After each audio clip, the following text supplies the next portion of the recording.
What's up, YouTube? What's up, TikTok? What up, what up? I,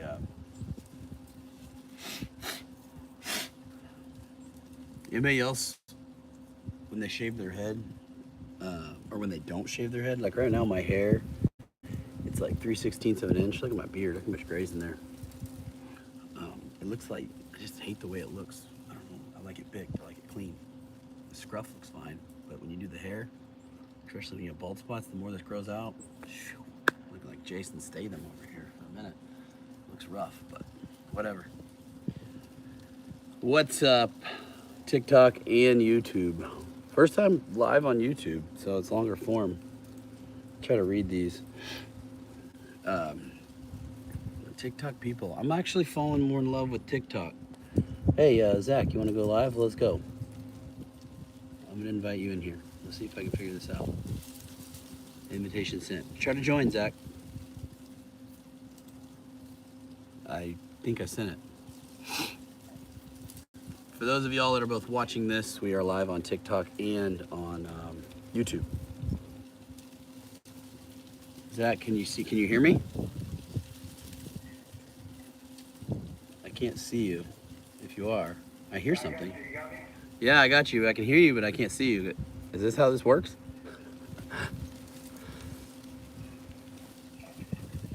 There you go. You got your face. Can everybody else see you? I don't know how TikTok works. What's up, bro? I saw you got your workout in earlier. Can you hear me? Yeah, doing a little cardio session now. Just trying to keep up with the work. Oh yeah, hell yeah, good. I love it.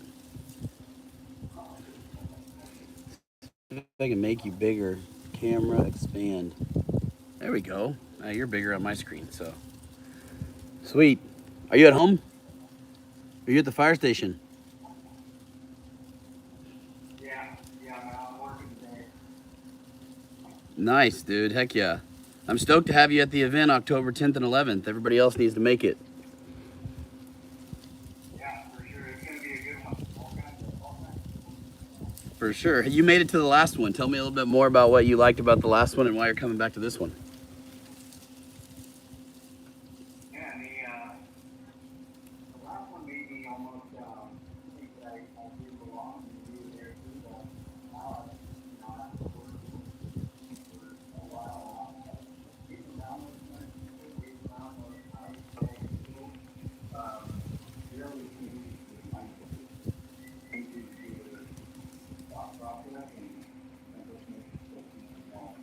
really It's tough to hear you. I don't know what microphone feedback. Can you hear me good? Because I can't hear you very well.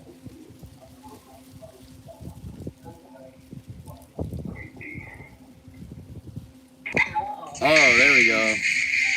Whatever that is. Doing something. You got me? Yeah, now I can hear you. Hell yeah, send it. So what did you say? Yeah. I was just saying that last event was pretty mind-changing for me, getting around like some high-level individuals. And as I put it when we were in the last mastermind was, man, I didn't feel like I belonged, and you were quick to say, hey, sometimes it's good to be.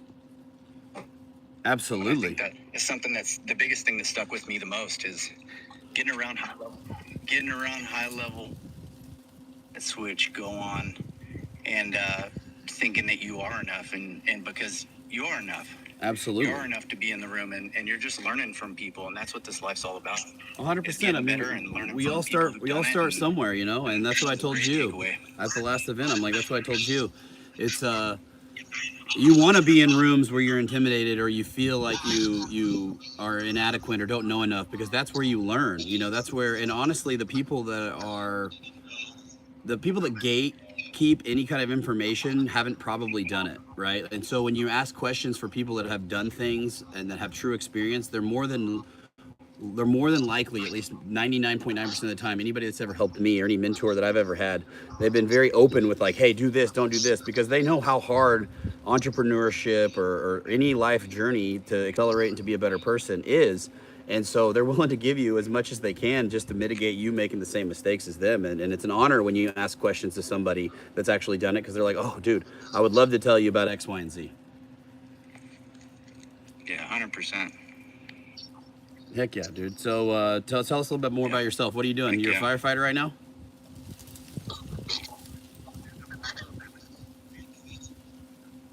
Yeah. So wildland firefighter. I'm on a hotshot crew out here in San Bernardino, and so just trying to stick with the. We got to be in top shape all the time, and just trying to show up.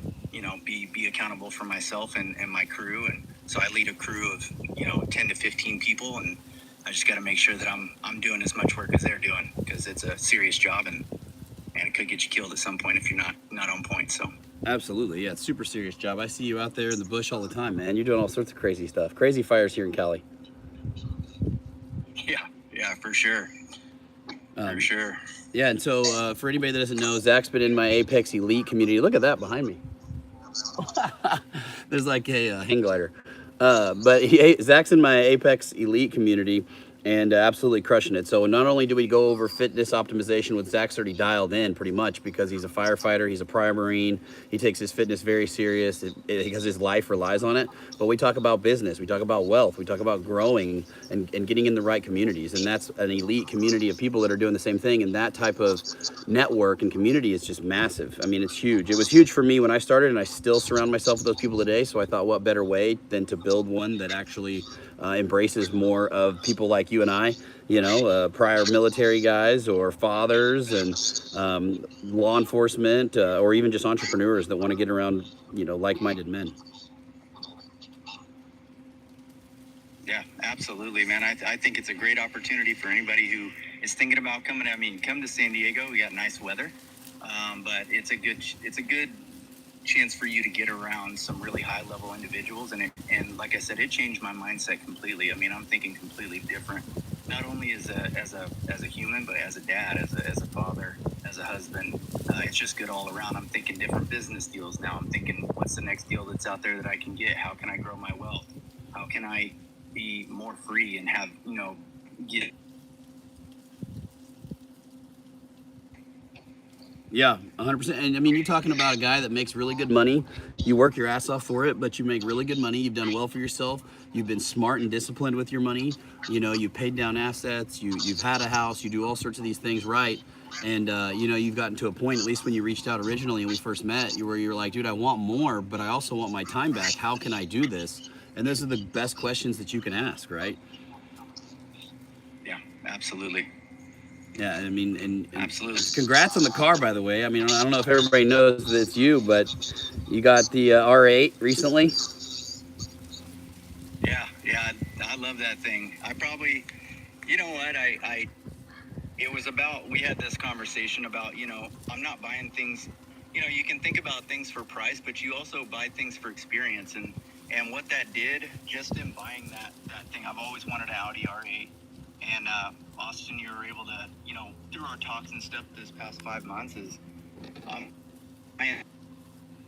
experience and what's it up doors for my kids, not only just for me, but for my kids as well. They know, hey, if I work hard enough, if I can learn how to save my money, if I can learn how to grow my wealth, then I can step into these experiences. And so, yeah, man, it's been awesome. I love that car. So yeah, dude, congratulations. I love that you got that thing. And it is huge, man. Like, what's the money worth if you're not going to enjoy some of it for experiences? Like, of course, there's the right decisions to make. There's a lot of financial decisions to make. And I feel like the more I learned about finances, the more I felt pulled to like, man, this is stupid for me to buy this.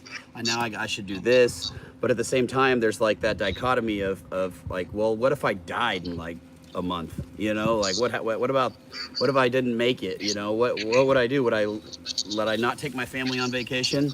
Am I going to drive the 9-year-old beater truck that's paid off because of that? Or like, there's things, and there's certain times when you get to a certain financial level where it doesn't have to be a smart decision. It can be a dumb decision. You can know it's a dumb decision, but you can make a choice to be like, hey, this is an experience that I want to experience. And who's to say that it's really a dumb decision when it's a decision that you're like, I've always wanted to do this. This is why I work hard. This is why I want what I want. And this is why I'm going to do what I want with my money. I'm a smart person. I'm already a leader to my family. I'm already a leader to my community, and my set myself up financially well. So then you can go and explore those types of things, bro. I love that. Yeah, absolutely. Well, hell yeah, dude. I appreciate you being on here, and I look forward to having you out in October 10th and 11th down here in San Diego for Operation Elevate. Yeah, it's coming up. Yep, coming up pretty quick, man. I'll see you in a couple weeks. Nick, yeah, dude. Sounds good. Thanks for having me. Of course. See you, brother. All right, I'll see you later. For sure. Bye, guys. Well. We got some people more on YouTube here. We just had Zach on here. Zach, crazy story about Zach. I didn't know Zach while I was in the Marine Corps, but Zach actually graduated boot camp like 3 months-ish after me. We did the math when he was down here. And it's just wild to know that, we both joined in 2006. We both got out about the same time, within a couple months, right? Because of his time. He went off, went to become a firefighter. He was already married. He got married young and then had kids and whatnot. And then he stayed here in California. But what's even crazier about this whole story is Zach has family and is originally from Oklahoma like me as well. But neither one of us knew each other going into boot camp or out. I didn't even meet Zach until this year. And so we have a lot of things that are very in line. And he was like, yeah, we have a lot in common when he hit me up on social media. And I was like, well, what do you mean? Like, yeah, sure, we're Marines, dude, that's sick. No, he's like, dude, we're both from Oklahoma. We both joined the Marine Corps about the exact same time. He goes, I don't know what boot camp class you were in, so we talked about it. And then he went off to be a firefighter. And for those of you that don't know, I got my municipal fire safety degree when I got out. When Alicia and I were dating, my wife and I were dating, I went to municipal fire safety. I went to OSU OKC for any of our Oklahoma people out there. And it's an Oklahoma City subsidiary school for the Oklahoma State University. And I got my municipal fire safety degree, and I was applying to be a firefighter too, because I'm like, shit, this makes sense. I can go work out, I can eat, I can hang out in a paramilitary organization. At the time, I was only going to make like $34,000 or $36,000 a year, but being in the Marine Corps, I was making $26,000 a year.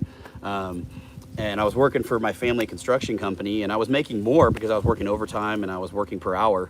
Running equipment, and welding and doing all sorts of stuff like that. So I was willing to take the pay cut because I was only going to work 11 days a month. And working 11 days a month, dude, I'm like, shit, 11 days a month, I can pick up a side hustle, I can install fences, I can do trim carpentry, I can work for my dad again, whatever I needed to do. And then I would apply to the fire department, and it would, at that time, a lot of the vets were coming back from Iraq. They were closing the war down. Iraq was trying to move troops out. There was a big push to demobilize. And so there was like 1,000 people applying for Oklahoma City Fire Department. I applied to Edmond, which is where I'm originally from. But the Edmond's like the bougie fire department. You're basically just going to be helping grandma get up out of bed. It's a higher paying job, but a lot less action. I wanted to get on OKC. OKC is a bigger city.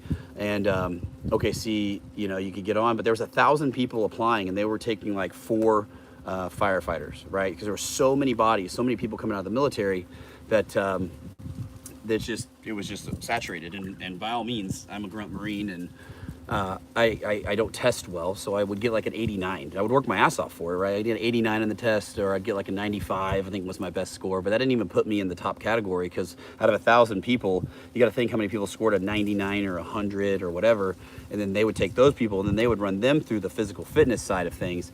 And then so I never even got the chance to do the physical fitness side of things, and I applied like 3-4 times to get on that department, and would go through the testing, go through the things, go through the rigmarole. After I got through school, which was the 2-year, school, where we got like EMT basic, we did all our firefighter stuff, firefighter 1, whatnot.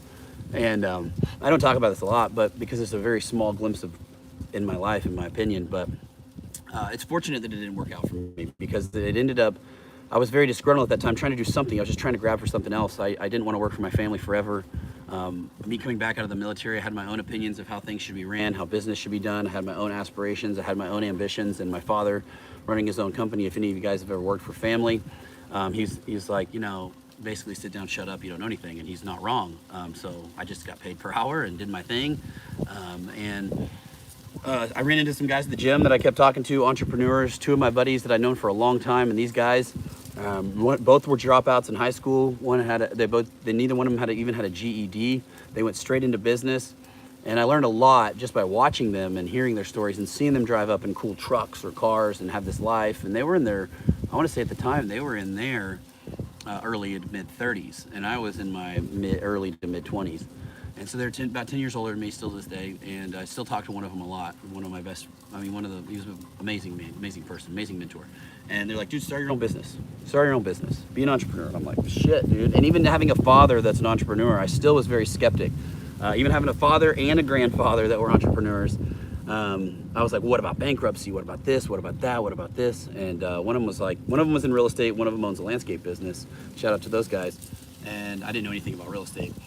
But the guy was like, I'll back you and I'll fund you to build your first house if you want to build a house. And I said, okay, let's do it. And so what I did was I worked with him, or I was going to work with him, and he was going to fund the lot and I was going to build the house on it, which was my very first project, start my own company, do my whole thing. So I go to my dad, I'm like, hey, I'm going to work with my buddy from the gym, about 10 years older than me. This is who he is. If you met him before, you know what's up. And so I just want to know if I can work for you part-time while I go build this house and start my business. And my dad's like, well, let me look at everything. Mind you, my dad's in construction, runs his own company, he knows what he's doing, at least way more than me. And so he said, I'll tell you what, I'll do the same thing he's doing. I'll guarantor, meaning sign on the lot. I'll help you get the lot so that you can do your first deal. You know I'm your dad. My dad's a great dad, so I'm fortunate I grew up with a good dad. And he's like, I'll back you on it, basically sign the note, and you can go build it.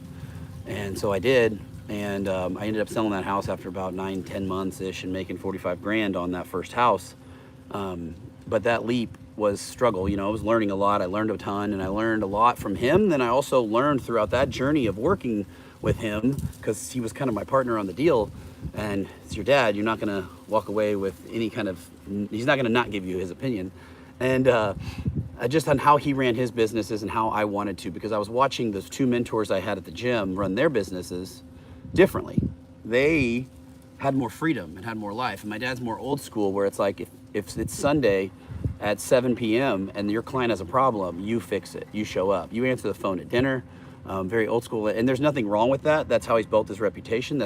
I carried that throughout, and I still pride myself on being that type of person now for my clients and my people, regardless whether it's real estate business or this online space and education. And so, but there's still a fine line of how to set things up. And you know, if you want freedom, if you truly want to go live and have freedom, you need to start getting yourself into a vehicle that's going to give you that freedom. And I just did what was right in front of me, which was building. I mean, the mentor said, hey, we should build a house. I said, hell, this is an opportunity. I saw an exit on the highway, and I took it. Fortunately, it paid off, 45 grand in one hit. That was more money than I was going to see that entire year, even with overtime working for family.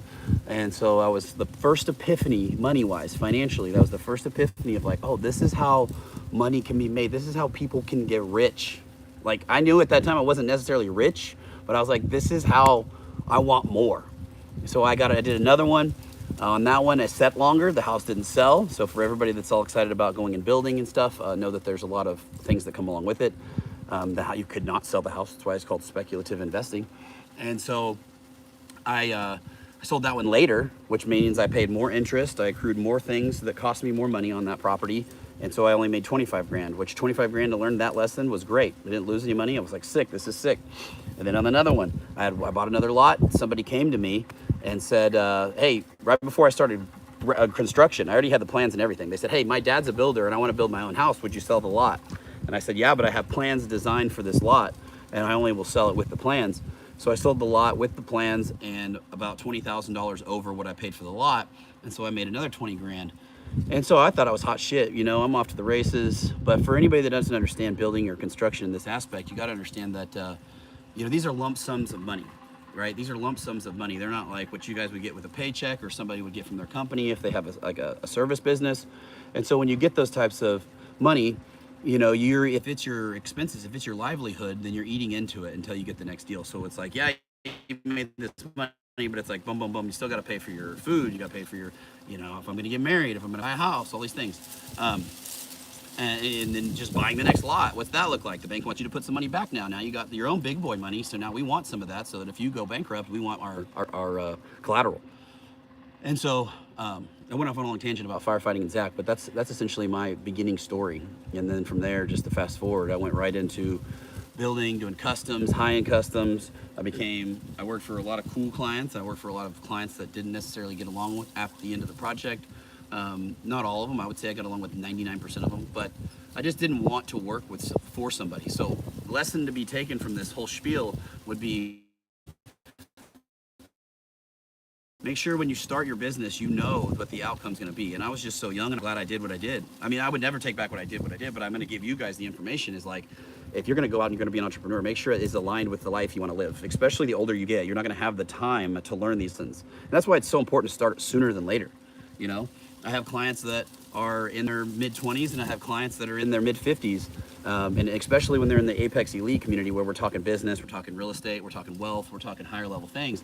And when we talk into the financial side of it for Apex Elite, that's when you can see the people have to be more risk averse. When you got wife and kids, when you got a house, when you got all this stuff, when you got a job, if you got a job paying 150 grand or 200 grand, it's a lot harder to peel yourself away from those golden handcuffs than it is to just do it when you're 25, right? Like 25, like shit, I'll live in an apartment and drive a beater if I have to for a little while, as long as you promise me that I could probably potentially get rich in the next 10 years. You think 10 years is centuries and centuries? Well, technically it is. If you think 10 years is like, you know, so long away. So when you're 38, like I am now, or you're 45 or you're 55, you know, your time to learn has to be compressed. And the sooner you can get started, the sooner you start to learn lessons. And the faster that you can compress that learning curve, whether it's in fitness, whether it's in business, or anything, then if you pay for a piece of information, that's why I know that people hack on a lot of the online space and the gurus, but I'm telling you right now, I wish this stuff was out when I was starting,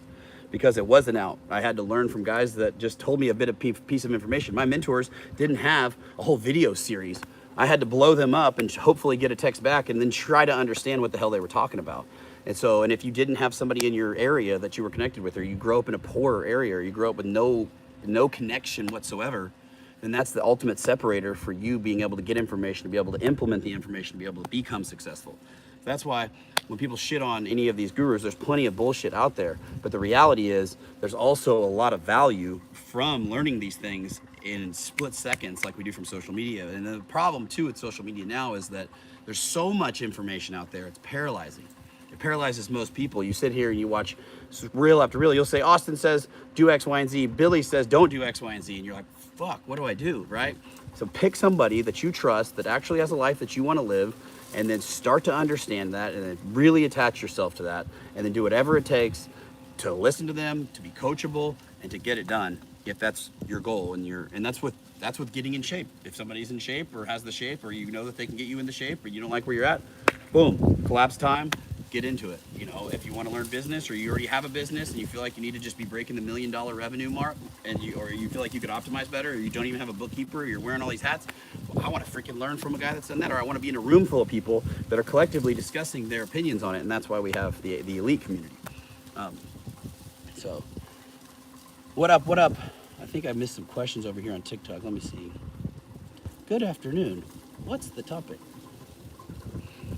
Topic is hot tub time machine today, baby. Let's see if we got any more questions. Anybody got any questions? I'm gonna throw them up here in TikTok. It always depends on the time when I go on TikTok Live and then YouTube. I don't even know if I have a chat here on YouTube, so sorry if I feel like I'm ignoring you guys. If there's a chat, I'm trying to figure it out. This is my first time. An awesome dad, I'd say. Yeah, he is, 100%. If you're talking about Zach, he's an awesome dad. If you think I'm an awesome dad, I appreciate that. Yeah. I get a few questions. My most common questions are like, what would you do to leave your job? That's like a financial question. I'll answer that in a minute. What would I do to leave my job? And then other questions I get is like, what kind of supplements should I take? How I want to gain muscle and lose weight. Well, let's address the first one. So how would I leave my job? Well, the best way you can leave your job is you create yourself a financial parachute. So you don't just want to give the middle finger and leave. Especially like I said a second ago, the older you are, the more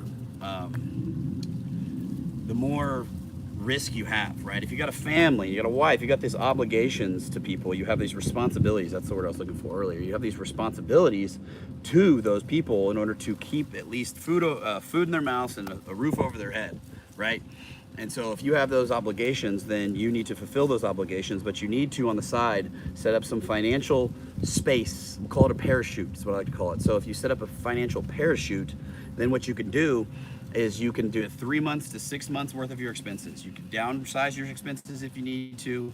But at least if you have that cash in a savings account that's untouched, then you can, if the car breaks down, if somebody gets sick, if you do get fired, blah, blah, blah, at least you have that, right? You have that little nut over here. And then once you're doing that, whatever got you that, if it's not saving, like if it's your side gig, if it's something that you started making money at, then what you can do is you start to ramp that up. And there'll be a time, if you do have your side thing, whether you're going to go be a realtor, you're going to be a real estate investor, you got a service business you're starting, or whatever it is, right? And so what you can do is once that starts to ramp up and it gets to a certain level, there's going to be a cost associated with it. The cost associated with it is the time you spend at your job. You know, I have a good friend of mine, maybe on this TikTok, I have a good friend of mine, he is in law enforcement and his job is very time consuming. He has to be there. It's not like he's virtual, not like he can do something else. You know, some jobs are much more, you can be more virtual. You don't have to be there present all the time. You could be multitasking, let's put it. And so if you have to be at your job like that physically to get paid, then you're gonna have a time, there's gonna be a point where it's costing you money to stay at that job or in that career, okay?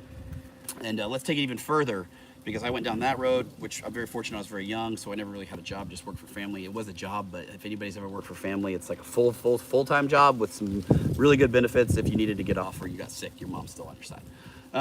But then it's like escaping entrepreneurship, or escaping an entrepreneur journey that you don't like. You know, nobody ever really fulfills or talks much on this, but you can create yourself a very, very high-paying, expensive job that doesn't give you any freedom whatsoever.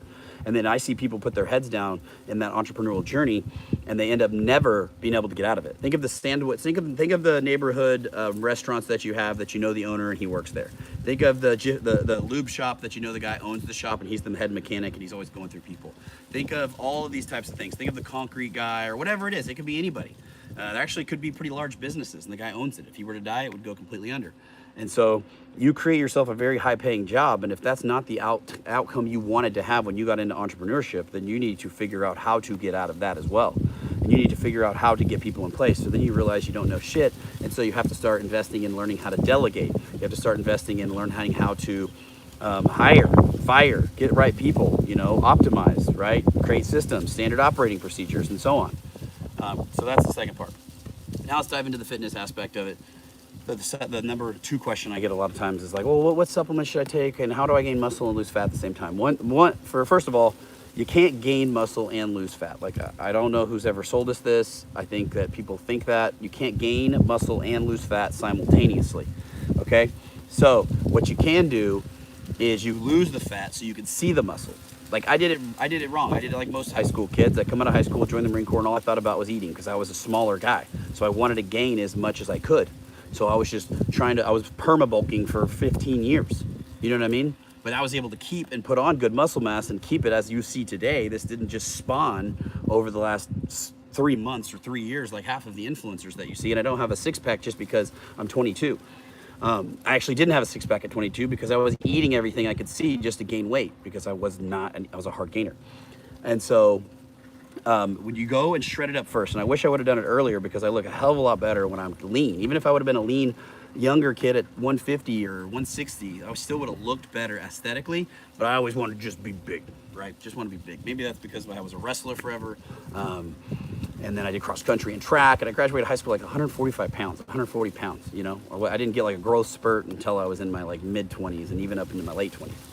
And so I would get lean first. So go and get yourself at a caloric deficit. You can use, you know, just limit your foods, optimize your protein for your body weight. And then the thing that you can use on a sliding scale is the carbohydrates. So when you want to go to gain muscle, you can up the carbohydrates. You can keep the protein at your body weight, but then you up the carbohydrates to an excess amount so that you can shovel more glycogen and more carbohydrates and hydrate your muscle and fuel it. Now, you're going to get a sense of narcolepsy a lot of times because you're exhausted because you're just dumping insulin into the system and you're feeding it.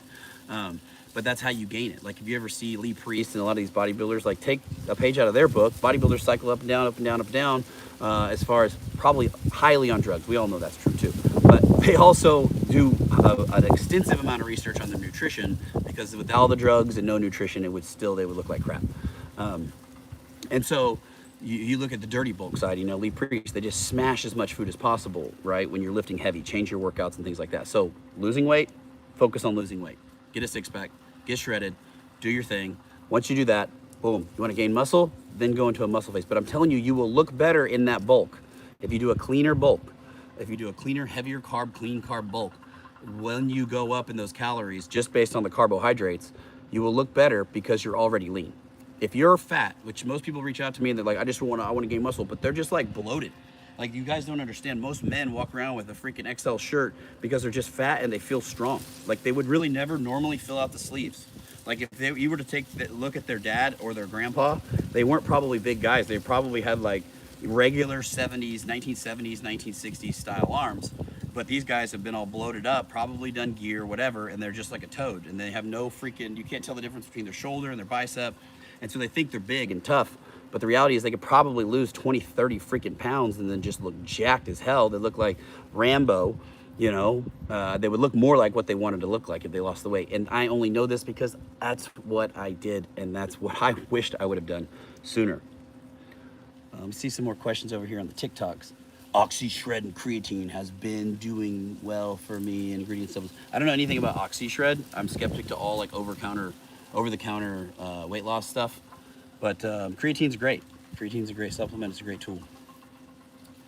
What else we got over here? Okay, hot tub time machine. A lot of info here. Thank you. I appreciate you. But yeah, there's the questions I get. You guys got any more questions? Then make sure you send them. Shameless plug. If you guys are in San Diego and you need to come to Operation Elevate, it's the 10th and 11th of October. I'm there the entire time. My objective is to fulfill you guys with as much information as I am right now, if not even more, and to really show you guys that we are the real deal. Because like I said earlier, there's a sea of gurus out there, a sea of fake people out there, unfortunately. But there's also a lot of good and real people out there that have really done business and will only give you information based on their experiences. As you can tell, based on this conversation today, I have plenty of experiences that I'm talking about. I won't talk about anything that I haven't had experiences in. There's absolutely no reason for me to create a facade or a character or to lie to you guys, only to share experiences. And that's how I pride myself on my companies prior, and that's why they're still successful. And that's why we're still successful with what we do today, because people want real knowledge now. They want education, you know, and that's what it's about. So I think I'm going to do a TikTok Tuesday every Tuesday. Maybe I'll do a Tuesday, Thursday, and I'll make sure that I post the time or something so that you guys are on here. And YouTube, I'll do the same thing for you guys as well. We'll do a live. We'll just call it a live Tuesday, Thursday, and I'll get a time so that we can get some more people consistent here. But if you guys have good questions, if you follow me on Instagram, austin.hancock1, make sure you DM me, ask me those questions. I'll answer you there, or I'll save it to the next live, because I feel like this helps a lot of people get more face value. And then something we could do, which is really impromptu and easy, is get people on the live channel that you know, I associate with and or have been a part of it. What's up, Austin Cody? Good to see you, bro. I see you on here. I'm just closing out this one. I've been on for about 33 minutes, but let's get you on a live sometime, maybe Thursday, or yeah, maybe Thursday. Let's connect. Austin Cody is a contractor in Oklahoma City. He's absolutely crushing it. He's also another Apex Elite member. But that's the kind of people I want to surround myself with, and what better way to do it than use social media to be social and connect with the right people. So there are real people out there. We pride ourselves in being those people. And if you guys have any questions, or you want me to answer something like I said a second ago, make sure that you just go over to Instagram. If you're on TikTok here, you can message me on TikTok, YouTube. I'm figuring it out. I don't even know if you have comments, or I can go back and see them. This will be my first YouTube live ever. So congratulations to those that saw it. But if you guys got questions that you want answered on the next live, let me know, and then I will set a time and I will post it in my stories right? And I'll blast on Instagram, which is where I'm the most. When did you enlist? 2006. So now we got a little question. I enlisted in 2006, bro. And I got out in 2010. And I was an 0352. I was a 0352, which if you don't know what that MOS is, it's an anti-tank assaultman. So I was supposed to be blowing up tanks. I was in the infantry, and we shot missiles, tube-launched, optically tracked, wire-guided missiles, and blow up tanks. But there ain't no tanks in Iraq in 2007, 2008. So what we ended up being is personal security detail for battalion commander and battalion sergeant major. And so we ran around the brass and the higher up enlisted to from fob to fob, combat outpost to combat outpost. I got to do some pretty cool shit. I got to work with Task Force 16, which is like Green Berets, ODA guys. We got to do a couple of operations down to the south of Iraq, or the middle of Iraq, which is Bayat Baghdad International Airport. I got to go to the Green Zone. I went through Ramadi. I went through Fallujah. I lived in Haditha. And overall, it was an awesome experience. The cool thing about working for the battalion commander and battalion sergeant major is that I didn't have to ever do any night duty. So I wasn't like on, I didn't have to pull any fire watch, right? Because we had to be ready to roll. We had to be rested up. If the battalion commander wants to leave at freaking 03 in the morning, 1 in the morning, whatever it is, we got to be ready to roll. And so we were always ready to roll. Couldn't have any scruff. Couldn't be like these guys that were out of combat outposts that didn't shave. That were just some scrungy Marines ready to roll. But I did have a lot of fun, and I got to do a pretty cool operation. Hate him or love him, I have no opinion on him because he's dead. But John McCain was a presidential elect at the time. He was running for office, and I have a picture of me, 19 years old, with a 249 machine gun on my lap, shaking hands with him. So my 4 years, I feel like I got, at least while I was deployed, I enjoyed the time being deployed. Being in the Marine Corps and garrison is just, if you know, you know. It's boring. It's bureaucracy. But and I don't like authority. I don't like being told what to do. But I like doing my job. So I enjoyed the deployment side of it, not so much the garrison side of it. But even if you got military questions, you guys always have, somebody always has boot camp questions or military questions. So I'm happy to share those. Like I said, I only have a 4-year stint of time, but I'll share whatever, and I can give you experiences, or I can even bring somebody on that has more experiences than me. So, all right, it's lunchtime. See ya.